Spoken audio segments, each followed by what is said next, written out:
Sir, जिस तरह से अभी BJP enjoying and celebrating 11 years of rule of Modi government, तो आप मुझे पता है how you see the democracy and economy right now in the country? See, first of all, the democratic norms, whatever democratic norms we had, those democratic norms have been demolished.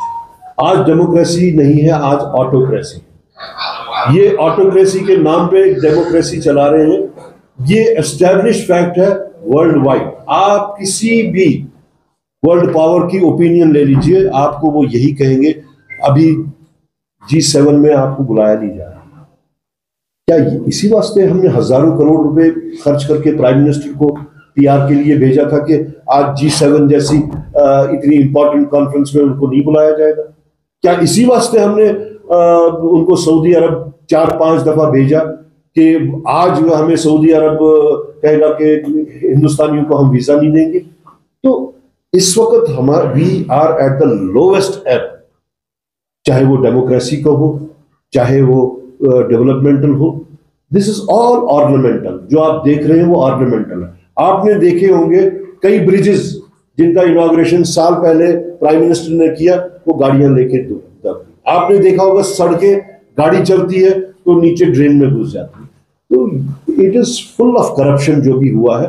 I would not go to that, but the fact of the matter is कि BJP has made colossal mistakes और monumental failure है ये BJP का। वो अगर कहा जाए तो शायद जो उनका PR सिस्टम है उसमें वो ना दिखे, लेकिन इस वक्त वो आंखें आखिरी सांस से लेके अपने जो कहें तो वेंटिलेटर पे है। मैं एक और पॉइंट, जो अहम पॉइंट है, जो मैं सवाल करना चाहता हूं बीजेपी से और खासतौर से यहाँ के यूनिट से, जम्मू कश्मीर के यूनिट से, कि हम इस वक्त हमारी रियासत हमारा हक की मूवमेंट चला रहे हैं। कोई अलग किस्म की वो कांग्रेस वालों के वास्ते नहीं है, या अलग नेशनल कॉन्फ्रेंस वालों के वास्ते नहीं है, या अलग बीजेपी के वास्ते नहीं है। Let BJP clarify, are they in favour of statehood और नॉट? वो खामोश क्यों है? अगर बाकी सब कह रहे हैं कि स्टेटहुड होनी चाहिए, बीजेपी खामोश क्यों? उनको क्लियर करना चाहिए यहां के लोगों को कि whether they are in favour of statehood और नॉट। अगर है स्टेटमेंट के वो फेवर में, वो बोलते क्यों नहीं? उन्होंने चुप्पी क्यों साधी हुई है? उनको सांप क्यों सूंघ गया? सो दे हैव टू, उनके कहने और कथनी में जो फर्क है उनको क्लैरिफाई करना पड़ेगा। अब जो वो उनका जो तरीकेकार था कि वो कम्युनल लाइंस पे चलाते थे, there is difference between religious lines and communal lines. Religious lines में Hinduism is there, Islam is there, Sikhism is there, Christianity is there. वो सब के सब आज तक एक गुलदस्ते के तौर पे चला रहे थे, लेकिन उन्होंने इसको एक कम्युनल लाइंस में जो चलाया, आज पूरी दुनिया उसके खिलाफ बात भी कर रही है। आज पूरी दुनिया उसी की वजह से हिंदुस्तान की तरफ पीठ मोड़े हुए। जैसा कि आप जानते हैं, हमारी एक मीटिंग थी यहाँ पे, जो हमने डिफरेंट डिस्ट्रिक्ट से हमारे कारकुन आए हुए थे, डिस्ट्रिक्ट प्रेसिडेंट्स आए थे, उनके साथ हमने बात की और आगे का जो हमारा कांग्रेस पार्टी का लाहेमल रहेगा वो हमने उनके साथ में डिस्कस किया और एक बाज़ाब्ता कैलेंडर तैयार किया है आगे आने वाले दिनों के वास्ते, बल्कि कहें तो महीनों के वास्ते। सबसे पहले तो मैं ये कहना चाहूँगा कि आज पहलगाम कारनेज को इतना टाइम हो गया, लेकिन अभी तक वो गुत्थी जो है वो हल नहीं हुई। जो परपेट्रेटर्स थे, जिन्होंने इतना गुनाहना काम किया, अभी तक सरकार की तरफ से या एजेंसीज की तरफ से ये नहीं बताया जा रहा कि उनका अंजाम क्या हुआ। आया कि वो पकड़े गए या नहीं पकड़े गए? अगर पकड़े गए तो किसके कहने पे, कहाँ से आए थे, क्या था? Government is totally silent about it. और किसके ऊपर रिस्पॉन्सिबिलिटी फिक्स की?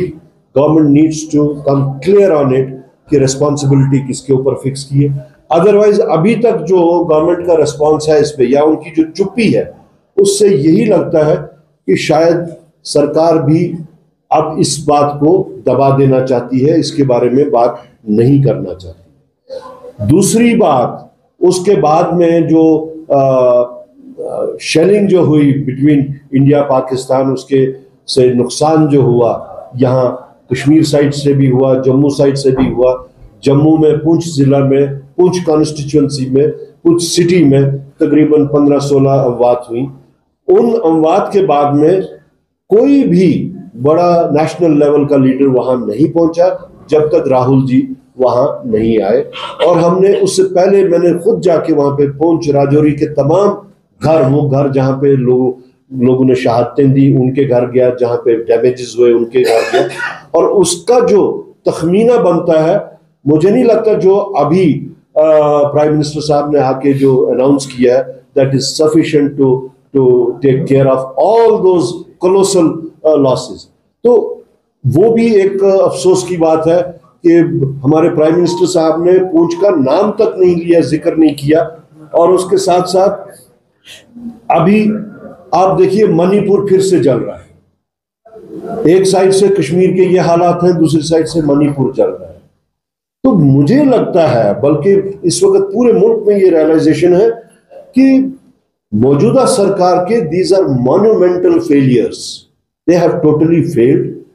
वो किसी चीज को कंट्रोल नहीं कर पा रहे। उनकी जो पॉलिसी है टुवर्ड्स जो उनकी external affairs policy, stated policy होती थी मुल्क की, उसमें यह था कि थर्ड पार्टी इंटरवेंशन नहीं होनी चाहिए। वो थर्ड पार्टी इंटरवेंशन भी उन्होंने लाई। मैंने उस दिन उनसे क्वेश्चन किया था कि 4 दिन 5 दिन पहले कि आप ये बताइए कि अगर आपने American intervention through tweet accept किया है, दैट मीन्स कि शिमला एग्रीमेंट इन प्लेस नहीं है। उसके बाद में आप देखिए किसी और साइड से ये बात आ गई, अब तो शिमला एग्रीमेंट है ही नहीं। तो ये जो है, these are not small lapses, these are not small failures, these are monumental failures जो आगे जाके शायद हमें अभी इस चीज का अंदाजा नहीं है कि मुल्क किस तरफ जा रहा है।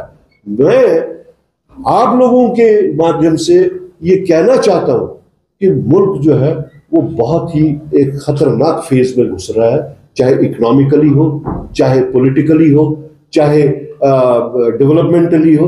आज हमारे मुल्क की, अभी सुबह हम लोगों ने पढ़ा कि सऊदी अरब ने वीजा इंडियंस के लिए बंद कर दिया, और साथ ही फोटोग्राफ था मोदी जी का, वो जफियां डाले हुए। Where have those jhappis, what have those jhappis brought to India? जिस वक्त आपको उन मुल्कों की, आप कोई 80-90 मुल्कों में घूम के आए, हजारों करोड़ रुपया आपने जो है वो अपने पीआर पे लगाया यही जफियां मारने के वास्ते। अब जिस वक्त मुल्क को जरूरत थी उन लोगों की, उन सब ने मुंह मोड़ दिया था। तो ये इस वक्त की मुल्क की हालात जो है वो बहुत ही खराब है। बाकी हमने जो हमारा जो स्टेटेड स्टैंड रहा है कांग्रेस पार्टी का, खासतौर से जम्मू कश्मीर प्रदेश कांग्रेस कमेटी का, कि हमें स्टेटहुड चाहिए, ये हमारा हक है, कोई हम पे मेहरबानी नहीं कर रहा है।